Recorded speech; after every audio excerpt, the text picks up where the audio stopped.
তার দোষ কি ছিল? তার দোষ কি ছিল আমাকে বলেন। আপনি আমার ধর্ম নিয়ে এভাবে বলতে পারেন না। এবং তবুও আপনি তার স্ত্রী হয়ে থাকতে চান, এর যুক্তি কি? এটি ভালোবাসার ধর্ম। ভালোবাসা? আপনি তো তার সাথেও থাকছেন না। আপনি আমার ধর্ম নিয়ে খেলা করবেন না।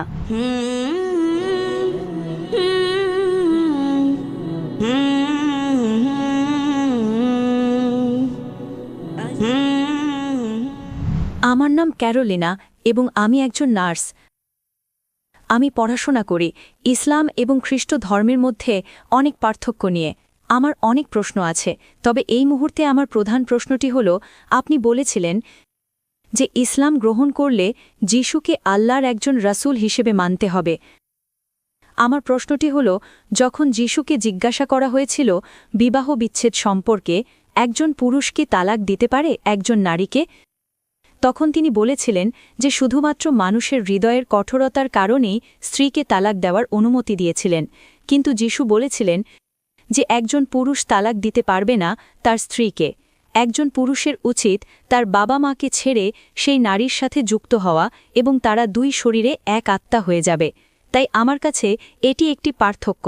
আমি একজন খ্রিস্টান হিসেবে যা বিশ্বাস করি এবং আপনারা মুসলিম হিসেবে যা বিশ্বাস করেন তার মধ্যে। বোন প্রশ্নটি করেছেন, তিনি বলেছেন ইসলাম এবং খ্রিস্ট ধর্মের মধ্যে অনেক পার্থক্য আছে। তিনি যা উদ্ধৃত করছেন তা বাইবেলের থেকে নেওয়া, গসপেল অব ম্যাথিউর 5 নম্বর অধ্যায় নম্বর 27 এবং 28। এটা সঠিক। আমি আপনাকে সেই উদ্ধৃতিটি দিচ্ছি। বোন, আপনি যা বলেছেন তা আপনার নিজের ভাষায় বলেছেন, যা হুবহু শব্দ নয়। যীশুখ্রিস্ট আলাইহিসসালাম যা বলেছেন লাল অক্ষরে লেখা আছে গসপেল অব ম্যাথিউ অধ্যায় নম্বর 27 অনুচ্ছেদ নম্বর 28। It has said of the old times that thou shalt give a bill of divorce. But I say unto you, whosoever looketh upon a woman, that it was the old time that thou shalt give a bill of divorce.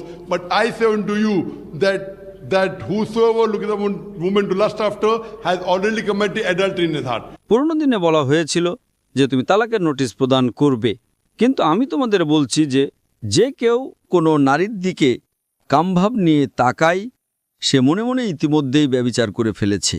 এখানে দুটি অনুচ্ছেদ আছে যে তুমি তালাকের notice দিবে, কিন্তু আমি তোমাদের বলছি যে কেউ অন্য নারীর সাথে শয়ন করে সে তালাক দিতে পারবে। এর মানে হলো, বোন, মুসা আলাইহিস সালামের সময়ের পুরাতন আইনে বলা হয়েছিল যে যদি তুমি তালাক দিতে চাও তবে একটি তালাকনামা বা বিল অব ডিভোর্স দিয়ে দাও, ব্যাস এতটুকুই।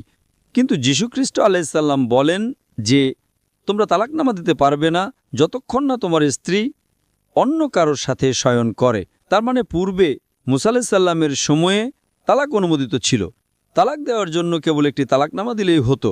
এখন যিশু আলাইহিস সালাম আল্লাহর একজন রাসূল এসে আইনটি পরিবর্তন করলেন এবং তিনি বললেন যে তুমি তালাকনামা দিতে পারবে না যতক্ষণ না তোমার স্ত্রী অন্য কারোর সাথে শয়ন করে। সুতরাং এখানে একটা পরিবর্তন এসেছে। ইসলামে বিষয়টি ভিন্ন। আচ্ছা, ইসলামে, বোন, আমাদের প্রিয় নবী মুহাম্মদ সাল্লাল্লাহু আলাইহি ওয়াসাল্লাম বলেছেন যে হালাল কাজগুলোর মধ্যে আল্লাহর দৃষ্টিতে সবচেয়ে ঘৃণিত কাজ হলো তালাক। বৈধ কিন্তু সবচেয়ে ঘৃণিত। এর মানে হলো ইসলামে আপনি প্রয়োজন হলে তালাক দিতে পারেন যখন স্বামী এবং স্ত্রী উভয়ের বনেবনা হয় না। এর মানে এই নয় যে স্ত্রী খারাপ হলেই আপনি তালাক দিতে পারবেন অথবা স্বামী খারাপ হলেই কেবল তালাক দেওয়া যাবে। হতে পারে দুজনেই ভালো মানুষ, কিন্তু তারা একে অপরের উপযুক্ত নয়। এবং আমাদের কাছে এমন অনেক উদাহরণ আছে। নবীর সাহাবী ছিলেন পুরুষ সাহাবী এবং নারী সাহাবী। আমাদের কাছে উদাহরণ আছে জায়েদ রাদিয়াল্লাহু আনহুর এবং তার সাথে আরেকজন সাহাবী, একজন নারী সাহাবী জায়নাব রাদিয়াল্লাহু আনহা। তাদের বিয়ে হয়েছিল, তারা দুজনে ভালো মানুষ ছিলেন, কিন্তু তাদের বনেবনা হচ্ছিল না, তাই আপনি তালাক দিতে পারেন। অথবা এমনও হতে পারে যে একজন ভালো নয়, স্ত্রী ভালো নয়, স্বামী তালাক দিতে পারে। স্বামী ভালো নয়, স্ত্রী তালাক নিতে পারে, খোলা দিতে পারে। তাই ইসলামে মুসা আলাইহিস সালামের সময়ের মতো নয় যে তালাকনামা দিলেই খালাস খুব সহজ, অথবা যিশু আলাইহিস সালামের সময়ের মতো নয় যে আপনি তালাক দিতেই পারবেন না যতক্ষণ না আপনার স্ত্রী ব্যভিচার করে।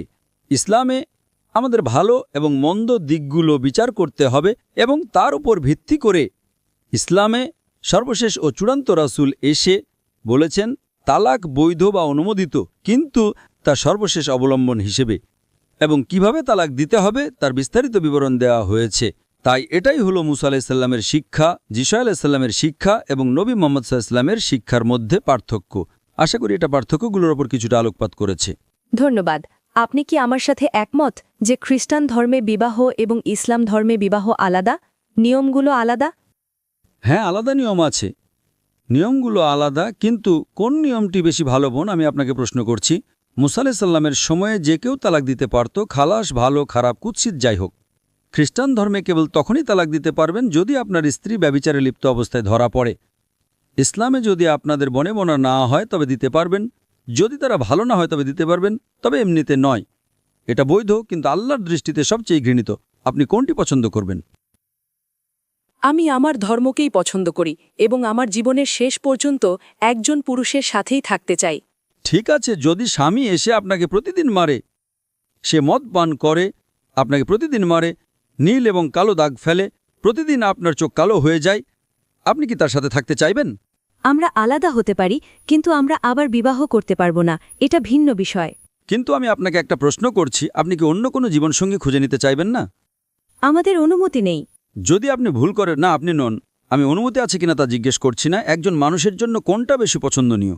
ইসলামে যদি আপনি ভুল জীবনসঙ্গী বেছে নিয়ে ভুল করেন, আমি মনে করি আমি আমার বোনের জন্য খুব ভালো একজন মানুষ পেয়েছি, আমি ভাবছি সে খুব ভালো, কিন্তু বিয়ের পর সে তাকে মারে, সে জুয়া খেলে, সে মদ খায়, কালসিটে ফেলে, আমি বলবো আলাদা হয়ে যাও। আমি তাকে সুযোগ দেব, মিটমাট করার চেষ্টা করব, আলাদা হব। সে বিয়ে করতে পারে, সে অন্য কাউকে বিয়ে করতে পারে, তার দোষ কি ছিল? তার দোষ কি ছিল আমাকে বলেন? কেন আমার বোন কষ্ট পাবে? এটা কেমন ধরনের ধর্ম? এটি কঠিন ধর্ম। আমার ধর্ম কঠিন। কঠিন ধর্ম নয়, কঠিন ধর্ম বলবেন না, বলুন যৌক্তিক ধর্ম। এবং আজ স্বাভাবিকভাবেই আমাদের স্বামী স্ত্রী থাকতেই হবে, ঠিক? চিকিৎসা বিজ্ঞান অনুযায়ী আপনার বিয়ে করা উচিত। অন্যথায় যদি আপনারা আলাদা হন, আমেরিকায় কি হয়?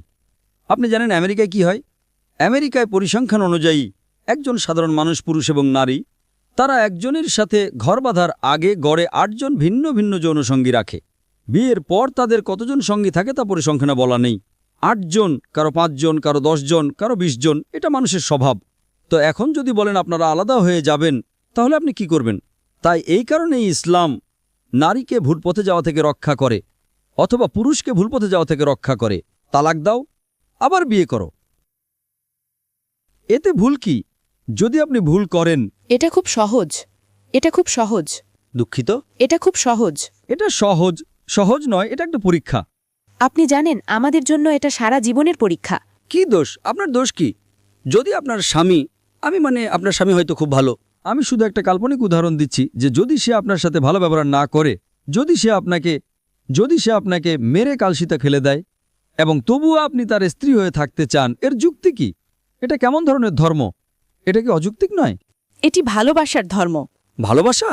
সে আপনাকে মারছে, কিসের ভালোবাসা? আমি তাকে প্রতিজ্ঞা করেছি যে আমি তার জীবনের শেষ পর্যন্ত তার সাথেই থাকব। কিন্তু আপনি তো আলাদা হতে চান, আপনি তো তার সাথেও থাকছেন না। আমি তার জন্য প্রার্থনা করতে পারি। এবং ঈশ্বরের কাছে চাইতে পারি যেন এই লোকটার অন্তর পরিবর্তন করে দেন। আপনি প্রার্থনা করতে পারেন, আপনি অন্য কাউকে বিয়ে করার পরেও তো প্রার্থনা করতে পারেন না? কিন্তু আমি আমার স্বামীর জন্যই প্রার্থনা করতে চাই। আপনি আপনার স্বামী এবং আপনার প্রাক্তন স্বামীর জন্য প্রার্থনা করতে পারেন। ইসলামে আপনি প্রার্থনা করতে পারেন। আমরা সবাই আমার বাবার জন্য প্রার্থনা করেছিলাম এবং তিনি পরিবর্তিত হয়েছিলেন মদ্যপান থাকার 30 বছর পর। তিনি বদলেছিলেন। আলহামদুলিল্লাহ, আল্লাহ তাকে হেদায়েত দান করুন। ঠিক আছে। এবং আমার মা কখনোই হাল ছাড়েননি, তিনি মারা যাওয়া পর্যন্ত। খুব ভালো। 30 বছর আমরা সবাই প্রার্থনা করেছি। খুব ভালো। এটা সহজ ছিল না।